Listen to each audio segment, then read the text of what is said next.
They didn't ask politely. They told Bruce Lee to change who he was, or lose everything. Hollywood, 1967. Late afternoon. A production office that smells like cigarettes, coffee, and quiet authority. Scripts stacked on a desk. Contracts half signed. Powers sitting comfortably in leather chairs. Bruce Lee stands across from three executives. All older. All confident. All certain they understand what audiences want. One of them taps the script. "Your movements are too sharp," he says. Another adds, "too aggressive." The third finishes it, "too foreign." Then the line that matters most. "If you want to work here, you need to tone it down. Slow it. Make it safer. More traditional. More acceptable." Bruce listens. Calm.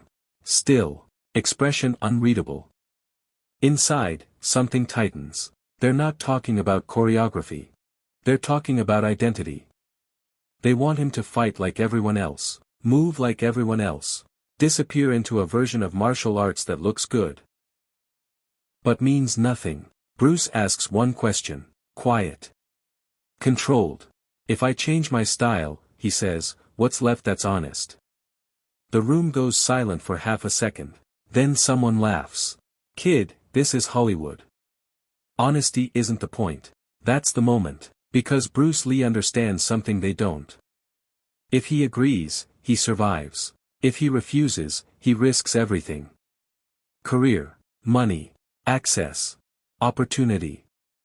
Most people would compromise. Most people would nod and adjust. Bruce doesn't. He straightens slightly and says calmly, "Then you don't need me." The executives exchange looks. Confused. Annoyed. Certain he'll backtrack. He doesn't. Bruce turns and walks out. And in that quiet hallway, far from cameras and applause, Hollywood loses control of something it was never ready for.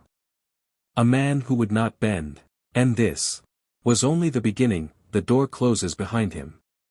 No dramatic slam. Just a soft click. But Bruce Lee knows what that sound means. It means no callbacks. No favors. No safety net. Outside, the hallway feels colder, longer, emptier. He walks past framed posters of stars who did what they were told. Men who adjusted their edges until nothing sharp remained. Men who survived Hollywood by becoming manageable. Bruce steps into the afternoon sun. For a moment, doubt creeps in. He has a wife, 2 children. Bills. No guarantee the phone will ring tomorrow. No guarantee anyone will care that he just walked away from opportunity. And still, his answer doesn't change. Because Bruce Lee isn't afraid of failure. He's afraid of dilution. That night, in a small garage behind his house, Bruce trains alone. No mirrors. No audience. Just concrete walls and raw honesty. He moves fast, then slower, then faster again. Testing. Refining, stripping everything unnecessary. Absorb what is useful, reject what is useless. He repeats it like a promise. Across town, the executives laugh it off. "He'll be back," one of them says. They always come back. But Bruce doesn't call. Instead, he builds something Hollywood doesn't recognize yet. A style with no wasted motion. No tradition for tradition's sake. No compromises. A style designed not to entertain, but to end things. And while Hollywood waits for him to fold, Bruce Lee is preparing to make them watch. Weeks pass. Hollywood doesn't call. Not once. Bruce hears rumors instead. He's difficult. Too intense. Doesn't understand the business. He lets them talk. Because something else is happening. In small gyms, garages, and borrowed spaces, word spreads. Not through studios. Through whispers. Fighters talk. Stuntmen talk. People who understand movement talk. He doesn't teach forms. He doesn't care about rank. He makes you unlearn everything. Students come curious. Some leave uncomfortable. The ones who stay realize something unsettling. What Bruce teaches works. Not in theory. Not in demonstrations. In pressure. One night, a stunt coordinator shows up. Then another. Then a director's assistant. They don't come openly. They come quietly, sit in the back, watch. Bruce doesn't acknowledge them. He teaches the same way he always does. Speed is not rushing, he says. Power is not tension. And tradition is not truth. Across town, a new production struggles. Fight scenes feel fake. Slow, predictable. Audiences don't know why, but they feel it. The studio asks the same question again. How do we make it feel real? Someone finally says his name. Reluctantly. Bruce Lee. The room goes quiet. He refused to change, one executive says. Exactly, another replies. That might be the point. When the phone rings at Bruce's house, he answers calmly. Yes, he says. No, he adds a moment later. I won't change my style. A pause. Then the sentence that changes everything. Can you show us why?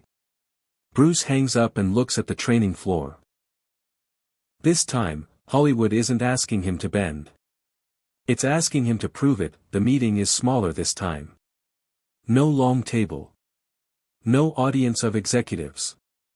Just one director, one producer, and a quiet soundstage after hours. No pressure, at least, that's how they frame it. Just show us what you mean, the producer says.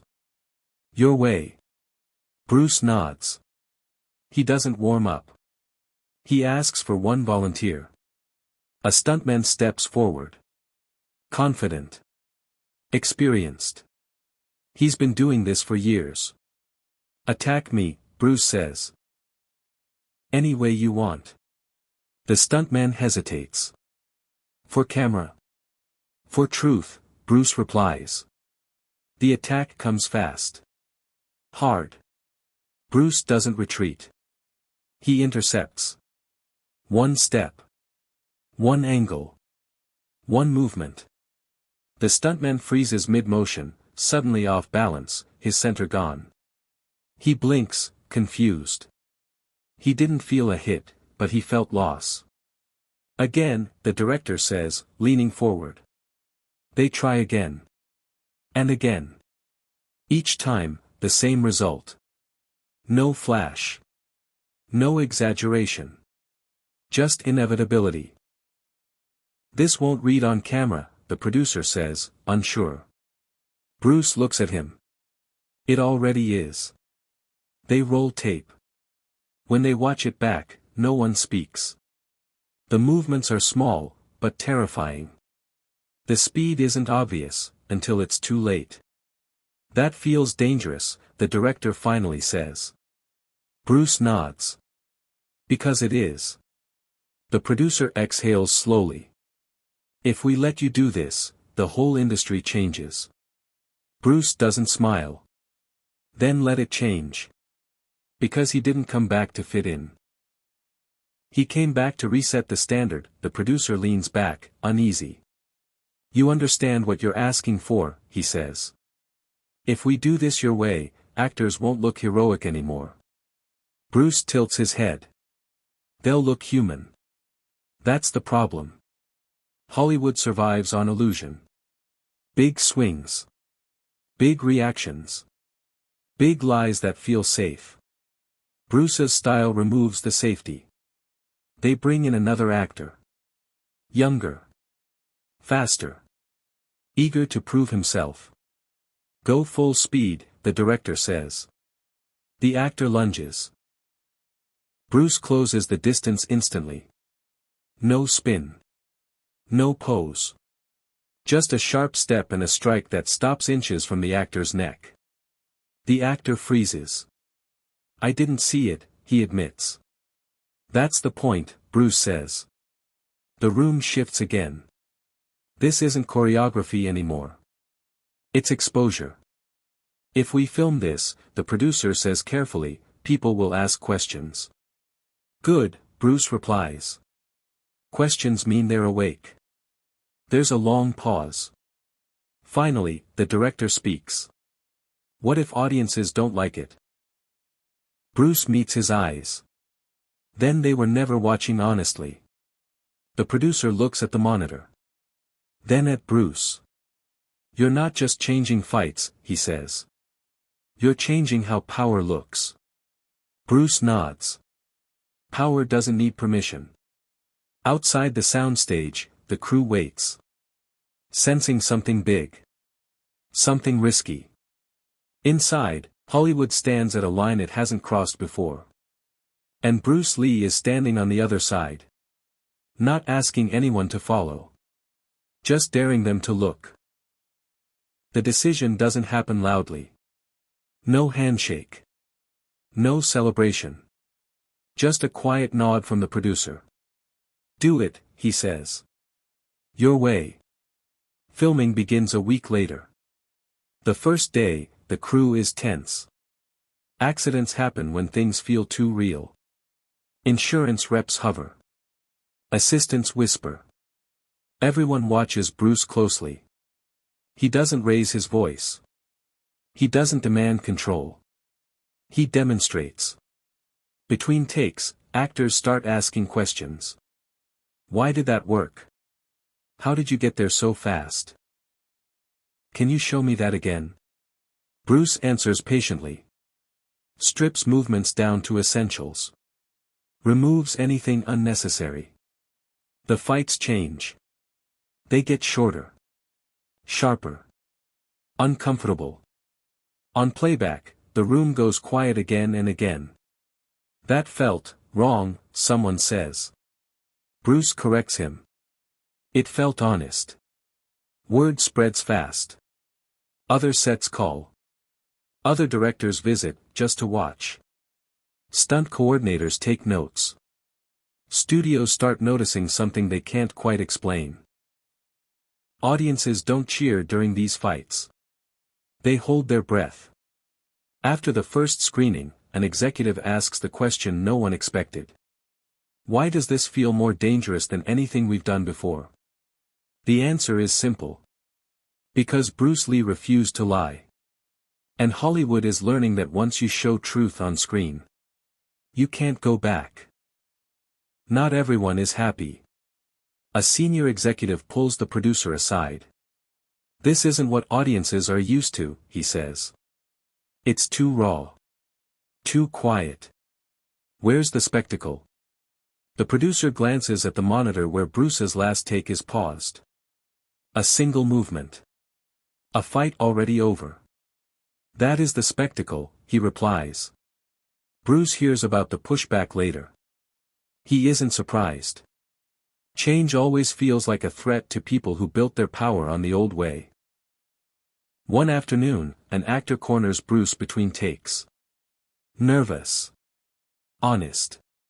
Be straight with me, he says. If I move like this, do I still look strong? Bruce looks at him carefully. Do you want to look strong, he asks, or be effective? The actor doesn't answer right away. That night, the studio screens the footage for a small test audience. No music. No edits. Just raw scenes. Something unexpected happens. No one whispers. No one laughs. No one looks away. Afterward, a woman in the back says quietly, I didn't know fights could look like that. That sentence travels farther than any review. By the next week, the notes change. More Bruce. Shorter fights. Less choreography. Hollywood doesn't announce the shift. It just starts copying it. And Bruce Lee watches calmly, knowing the hardest part was never convincing them. It was refusing to bend long enough for them to feel the truth. The copies come fast. Other productions start mimicking the rhythm. Shorter exchanges. Tighter movements. Less noise. More consequence. But they miss something. They copy the shape, not the understanding. Bruce sees it immediately. Fast punches without purpose. Still pretending. Still selling danger instead of embodying it. A younger stuntman asks him one day, "How do we make it look real like you?" Bruce answers simply, "Stop trying to look." The man frowns. Reality doesn't perform, Bruce continues. It arrives. Hollywood struggles with that idea. It can imitate technique, but truth makes it uncomfortable. Still, the industry changes. Slowly. Reluctantly. Executives stop asking Bruce to tone it down. They ask him how far it can go. One studio head says it openly, "You made action smarter." Bruce corrects him. "I made it honest." Behind the scenes, actors train differently now. They care about balance. Distance. Timing. They ask fewer questions about looking good and more about surviving. Bruce's name spreads, not as a rebel anymore, but as a reference point. This feels like a Bruce Lee scene, people start saying. He hears it and feels nothing. Because influence was never his goal. Expression was. And when expression is real, imitation is inevitable. Hollywood didn't change because Bruce demanded it. It changed because he showed it something it couldn't unsee. Years later, people argue about when it happened. Some say it was a fight scene. Others say it was a philosophy. Most can't point to a single moment at all. But those who were there know. It happened the first time Bruce Lee refused to change. When he chose risk over approval. Truth over tradition. Identity over access. A veteran director admits it quietly. "We used to choreograph for applause. After Bruce, we choreographed for fear." Studios begin hiring differently. Training differently. Thinking differently. Not because Bruce demanded it. Because audiences felt it. They didn't know why fights suddenly looked real. They just knew they couldn't look away. Bruce keeps teaching. Keeps refining. Keeps removing what doesn't matter. Someone asks him once, "Do you feel like you won?" Bruce shakes his head. "There was nothing to win," he says. There was only something to protect. What he protected wasn't a style. It was honesty. And honesty, once seen, spreads faster than any technique. Hollywood didn't change overnight. But it never went back. Bruce Lee never celebrated the moment Hollywood changed. There was no victory speech. No interview where he said, "I told you so." No public claim that he had reshaped an industry. That was never his way. Change, to Bruce, was not something you announced. It was something you demonstrated, and then walked away from. Years later, when people asked him why he refused to adjust his style, why he didn't compromise when compromise would have made life easier, his answer was always the same. "If I change to be accepted," he said, "then what exactly am I offering?" Hollywood is built on approval. Bruce Lee was built on expression. That difference mattered. Because what Bruce understood, long before studios did, was that audiences are not stupid. They may not have the language to explain why something feels real, but their bodies recognize truth immediately. They feel it in their chest. In their breath. In the silence that falls when something authentic appears on screen. Bruce didn't make action louder. He made it quieter. He removed the unnecessary. He shortened the moment. He respected the intelligence of the viewer. And that respect changed everything. After him, fights were no longer about spectacle alone. They became about consequence. About vulnerability. About the terrifying speed at which things can end when no one is posing for attention. Bruce Lee didn't conquer Hollywood by force. He outgrew it. He showed the industry that style without truth is empty. That tradition without function is decoration. That power without clarity is just noise. Most importantly, he proved that refusing to bend is not arrogance. It's responsibility.